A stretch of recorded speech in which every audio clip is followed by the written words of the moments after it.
I'm Faith, and welcome to Faith's Take, where I talk about anything and everything that I find interesting. And welcome to my review of the first episode of Season 11 of Mystery Science Theater 3000. Before I really get into any details, I actually recorded myself as I was watching it, so here's a little bit of my thoughts, like, raw, first time seeing it. More human cast. One of our yes, but his independent streak could get him into trouble. Oh, he plays the drums. He's so independent. I didn't need all that. Like, it's cool to see they're human characters. I didn't need that about Jonah because I like him already just from the drums. I think that's cool. Nice guy, Jonah. Ooh, elaborate. Oh man, it is the satellite. I wasn't sure. I wasn't positive where they would be. Oh, I don't get to see the bots' faces during the robot roll call, though. Ah. Oh, it had the show number up there. That's cool. You are not my real father, mister. I've been here for 2 months. We're like What? dogs. We have no sense What? of time. I, Kinga Forrester, commander of the Moon 13 research station. Oh, use a steady cam. Use a steady cam. I am reopening my family's most legendary experiment. He's been here 2 months. He should know that already. I should get on with the invention exchange. My invention. They brought the invention exchange back. The bubble. That was Joel, wasn't it? Now that, without the music, I could hear him. Yes, movie silent. Like I said, the doors, it's much more actual spaceship-y, like with cots and stuff, which I guess makes sense if you don't want to actually use the space wisely. Yeah, they just gave me a jumpsuit and a hat because I'm tall and I look like I know what I'm doing. Oh, rats. Their mics, are they too good, or is there a problem with them? Because they sound just a little, almost too sharp. We interrupt Reptilicus, already in progress, to bring you Copenhagen, the movie. Wonderful, wonderful super dragon. Every industry in Copenhagen Super just those two dragon? buildings. Something is rotten in the state of Denmark. That was just distracting. Having Gypsy come in like that. Anytime now, you guys. It's like, I know then she did a riff, and that's neat, but it was like, so out of nowhere. I couldn't like enjoy the joke. Okay. As if there's commercials that there aren't. Is that the Wild Rebels theme? Professor Peterson, It is! Munchy crunchy rebels. Father, here's Mr. Peterson. He's all set. Careless. She just, He's mine. yeah, what the heck? Please don't frighten that young man. You know he is really quite dangerous. Stranger danger. But As much as I promised myself I wasn't going to eat a slice of that tail, who's really going to notice? Whoa, it's like, I'm a fast talker, but they've had I'm driving the freezer. they've had a handful of riffs that are pretty fast. Like, I'm a fast talker, you guys know this, but there are a couple where I'm just like, that's really fast.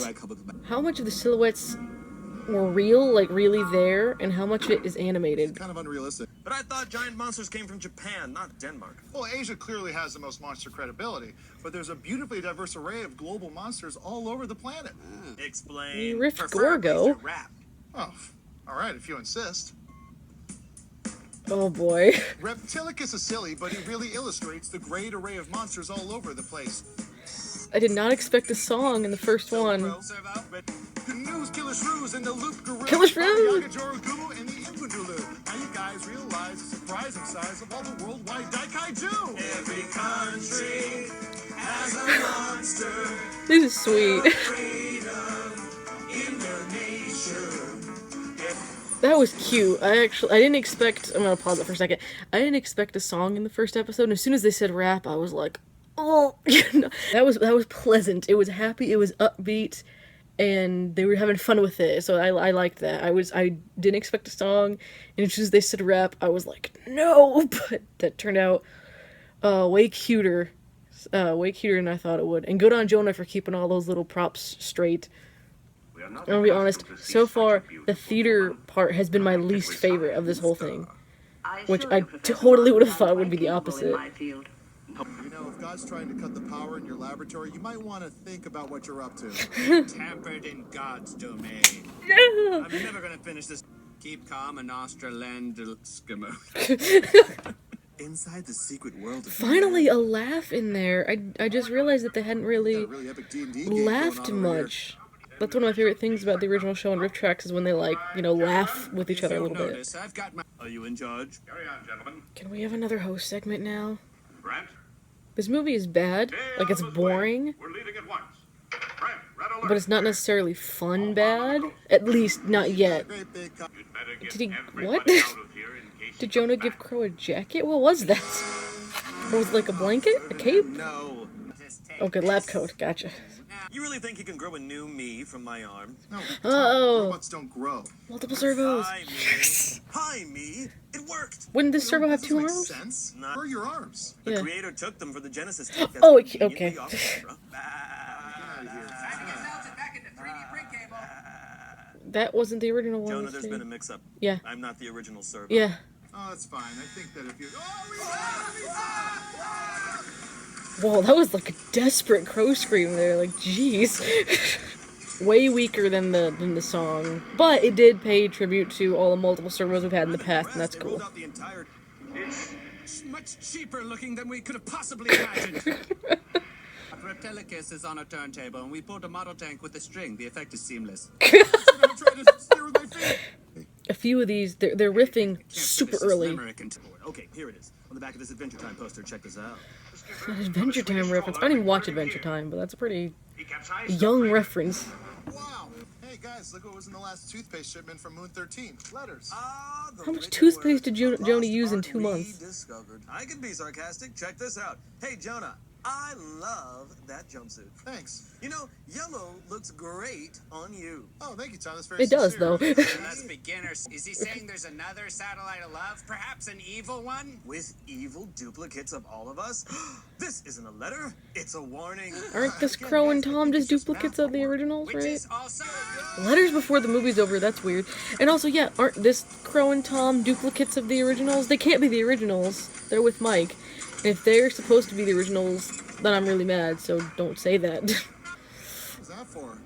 we tonight. I feel like green slime tonight, like green slime tonight. I really don't like how early some of these are. Like Crow bringing the barrel in and stuff. And, Hate mini shuffle. Taste my rainbow. They sent us what happened at Bridge Academy. It's Black Friday. Is it too windy back there for you? There's a sale on everything minimalist and functional. well, I can't decide. It all looks so good. you couldn't decide on the riff there either, could ya? ya? Assault I've ever seen. Some of these riffs are way too fast, guys. Like, I just had to pause it for a second, because it was another example. Or as soon as it cuts away from that bridge scene, they're saying the riff like the instant, I can't snap very well, the instant the shot comes up, they're already saying the riff, and I'm like, if you were really in the theater, you know, they would often riff really early in Mystery Science, and even in riff tracks now, too, but they give your brain a couple milliseconds at least to realize what's on screen before they say it. So it's not as if they could read the mind of the movie. Like, Crow bringing in that barrel, I didn't really like, because I get that it's a visual gag, but it's showing like, oh, we already know what's gonna happen, and I'm just like, but the point of the show itself is that you haven't seen these yet. You haven't seen the movies yet, so you can't always act like you have.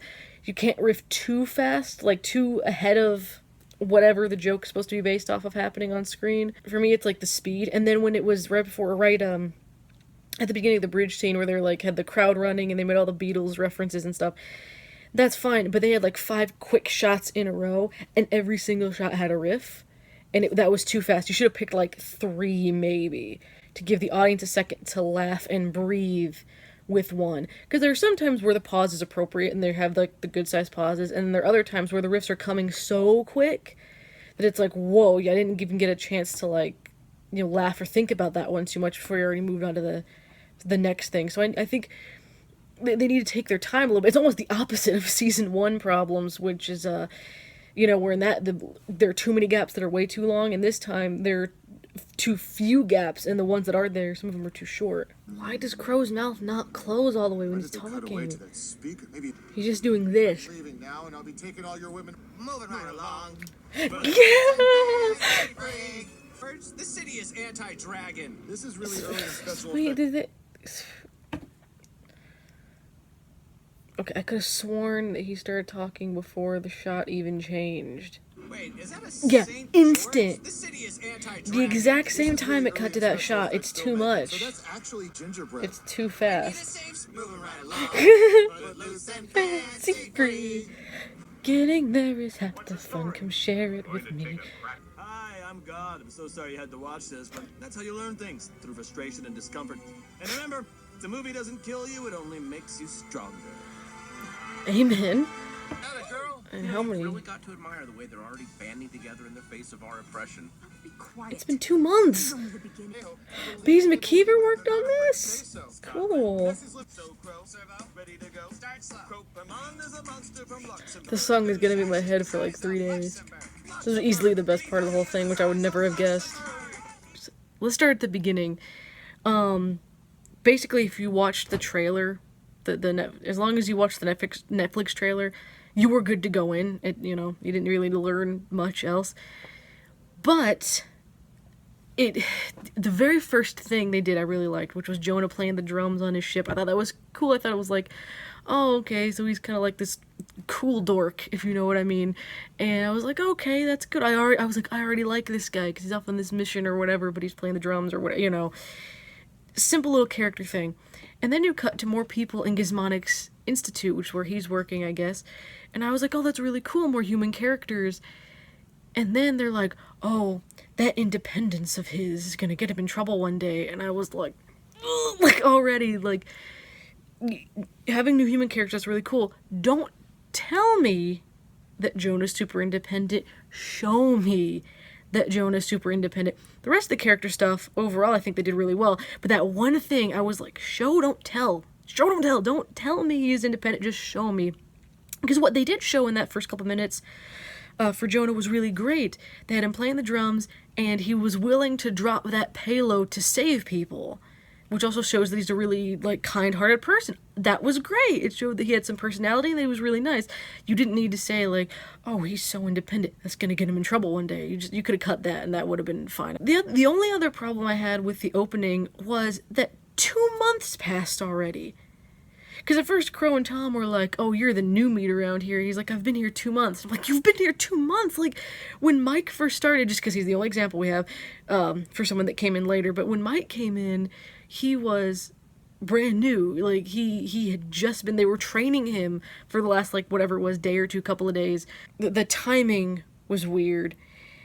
And they implied, very, very vaguely, loosely implied, this Crow and Servo are the Crow and Servo, and if that's the case, like, if it's ever admitted that these are supposed to be the original, I will be highly upset, because I think the original series ended really well. Don't take that ending away from me with this. I figured they were duplicates, like identical duplicates, because Mike and Joel were like the test group, and so you gotta have or control group, so you gotta have Jonah have the same guys. The bots are fine. Servo's all right. Crow I liked overall. Which he was the one I was worried the most about, because I always really love Crow, no matter what version it's been thus far. And I overall, I did like him. I thought he did have a little bit of that sarcasm and wisecrackingness that he would need to have. So I thought that was good. Gypsy, I'll get over this. This isn't really a problem. It's just weird. Gypsy's voice is too female, because it's an actual woman doing the voice. So I'm like, whoa, that's like not Gypsy's voice. Like, it stood out even more than, like, the other two bots, because it's like, oh, it's actually a woman this time, so that was weird. But that I'll easily get over. Like, I guess I'll just finish talking about the segments real quick. The song, the first mid-movie segment, that song, as soon as they were like, can you rap about it? I was like, no, don't do a rap. What are you thinking? Don't do that on your first go around, right? Don't do a rap on the first time. But it's a little less of a rap and more of like an actual song. And not only that, it was sweet, it was cute, and I really liked it. It had little props and stuff, and it was catchy, and it was upbeat, and it was fun, and I really liked it. That felt like classic MST to me. That part was my favorite part of the whole episode, was that song. It was cute. It showed that Jonah and the bots already have like a nice little relationship. Again, I wish it hadn't cut to 2 months, because we don't know what's happened in those 2 months. But from our perspective, this is the first thing we've seen with them, and I thought that was really sweet and really cute, and I thought it was fun, and it worked really well for me. The second one was all right, because I liked how they played on the idea of, oh, here's like a bunch of different servos, just like we used to have. And I like the idea of Crow wanting to play God. He wants to decide who lives and who dies. So that was fun, and that was pretty true to character for both of them. So that one was all right. The third segment was letters, which is weird. Like, it's cool that they brought the letters back. It was just weird that it was mid movie in the episode. That was bizarre. And it was fine, just a decent letter segment. Oh, and I forgot about this in the beginning. They brought the invention exchange back, which surprised me because, after season 5, they dropped it because that was Joel's thing. I guess because Joel's working on it now. They brought it back for Jonah to do. And that was cool. I liked his little bubble fan. I thought that was cute. I think that's a good way to put the host segments so far. Overall is cute and sweet, and I liked that. I thought that was fun. I thought they were endearing. I thought that was nice. I thought the overall worked, and that you kind of get that they're becoming a little family already or whatever. I thought it was sweet. They were the segments were good, which they're the part I was the most worried about. Okay, now to the theater segments. There were some jokes that were actually really good. But there's a couple things that I noticed. It's the inverse of what I thought it would be, because I thought the segments would be the roughest part for me, and that the theater parts would be like the best and the part I liked the most. It was actually the opposite. In the theater segments, they had the two things that happened a couple times. One, I'm a fast talker. You guys know this. There were a couple riffs where they talked so fast, I was like, whoa, wait a second, and had to really, it took a second to process and be just like, oh, that's what they said, and by then they're on to the next joke already. And another, the biggest problem, or I should say there's two other problems. One is they're riffing a little too early. Not every riff, but a lot more, so many that it's noticeable. It's very noticeable to me. Maybe it was just me. But it's supposed to be that they're seeing these movies for the first time, but they're riffing on things the millisecond they appear on the screen. There was a time, the scene with the bridge, when everyone's running and they're making all the Beatles references and stuff, they had 5 quick shots in a row and a riff for each of the 5 shots. I counted, as it was happening. I was just like, well, 3, 4, what? 5, if not 6 different, there were 5 quick shots and 5 riffs in a row, and that was too much. That was way too much. You should have whittled it down to 3, maybe even 2, to give the audience a chance to laugh. And I'm not saying, oh, you want big pauses and stuff. But it's kind of the reflection, the opposite of season 1's problem, where with season 1, the problem is there's too many pauses and they're too large. With this episode, at least, again, this is only the first one. It could get way better as we keep watching. But, we have the opposite problem where there's so many riffs and they're so close together. It's like, whoa, whoa, whoa, whoa. Give us a second to breathe. Give us a second to laugh. That was a little much. And the other thing is the silhouettes. Are they just animated? Or are they really sitting there and then they animate stuff in later? Because it sounds like they're in a voiceover booth. Now, in the original show, they had this big room with the white wall, and they had the styrofoam seats in front of it, and they would sit in front of those, a little monitor in front of them. They would riff on in front of the big white wall with their little lapel or head attached mics. And so if there was any echo in the room or anything like that, you kind of got that. It sounded like they were really in this little theater, but in this one it sounded too crisp and too sharp. It sounded like they were in a voiceover booth. And then that means one of two. Now, again, I could be wrong. This could just be me. They could just have really good mics or something in that room. But it was really weird because another thing is Crow's mouth doesn't move. He would go like when he's talking, but it never closes. If you puppet like this, you notice how on every other word the lips actually close. But with his, it was like this. At best, if that it was even moving this much.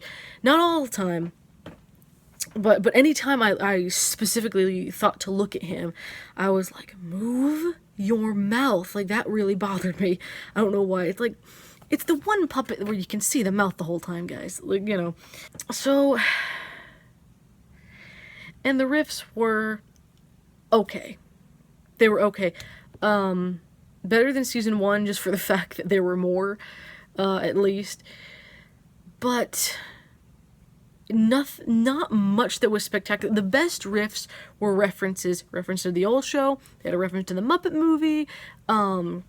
They referenced a couple of songs, both of which they had done covers of in the Muppet Show, so I liked those. And a couple others. The reference humor like that were some of the best ones. Like I said, I think somewhat too fast. You didn't have time to breathe and to enjoy the joke. And most of them were fine. Most of them weren't like clunkers. They weren't terrible or anything like that. They were just like, you know, there were a few really good ones. And a few that had me laughing out loud, but not a lot. It's obviously better than season 1. I mean, it would probably rank around season 2 or so when it comes to the actual segments of the movie riffing parts. The host segments, though, at least character-wise, did exceed my expectations. I really like Jonah a lot. I think Crow turned out well. Servo is good for what it is right now. Man, I'm so conflicted on what to give this. If I was gonna rank it, let's say, give it like an actual rating, I'm debating between C and C+. Probably C+. I'll give it a C+, because I think the performances were good, not just even in the segments, but in the theater. Performances of the main cast was good, very earnest, obviously wanting to be there and having fun with it. The segments overall were fun. That song was easily the best part, easily my favorite part of the whole episode. So fun, showed the relationship. I'm gonna be thinking about it for the next week. It was such a fun, catchy song. I like Jonah as the host. I like Hampton as Crow. Baron, I'll need to see more of Servo. But yeah, overall, I would give the segments, like a solid B+ at least, I would say. That song alone, man, was so cute. The song was cute. Overall, I really liked the characters. Overall, I would say segments, man, I might even give these segments an A, man. I really liked the characters. I never would have expected that. Theater stuff, probably a C. I think there were, as I said, references and jokes that were really funny, but then there were times where you couldn't really breathe, you couldn't really laugh as much. And not that the jokes, even in there, were bad, they were just like, okay, and then you didn't even have time to really fully enjoy them for what they were. So I'm just hoping that as time goes on, they'll space them out a little more. If it was a dialogue-heavy scene, they let that breathe so you could hear what was happening. But if it was like an action scene or a scene with little talking, it was like every shot had to have its own riff. And I don't think they needed to do that. I think they could have spaced it a little bit, further and farther between. But overall, the riffing is such a big part of the show. So overall, I would probably give the whole episode a C+, B-. Man, the riffing, though, riffing-wise, because of the riffs, I would probably give the whole episode a C+, B- at best, but the segments were, I think, overall very, very good and my favorite part, and that's, I never thought they'd be the segments that I'd be looking forward to the most in the next episode, but it is. So, it's gotta be after 4 in the morning, or about 4 in the morning, by the time I'm recording this, so I'll try to get this up as quickly as possible, get some sleep, and then I will be binging the show over the weekend, and I'll be doing little reaction videos for every single episode, and probably get them up 1 a day, maybe 2 if they're really exciting. Not the videos, but the episodes. But as always, I hope you guys enjoyed the episode. Let me know what you think down below. How did you think the segments turned out? Did you love them as much as me or not? And what did you think of the actual riffing segments? Did it go a little too fast for you at points? And what do you think that they did to achieve the theater segments? Because I'm not sure, and that's it just intrigues me, because I'm like, I don't know what's going on there. But as always, thank you all so much for watching. I will see you guys in episode 2 of Mystery Science Theater 3000, Season 11.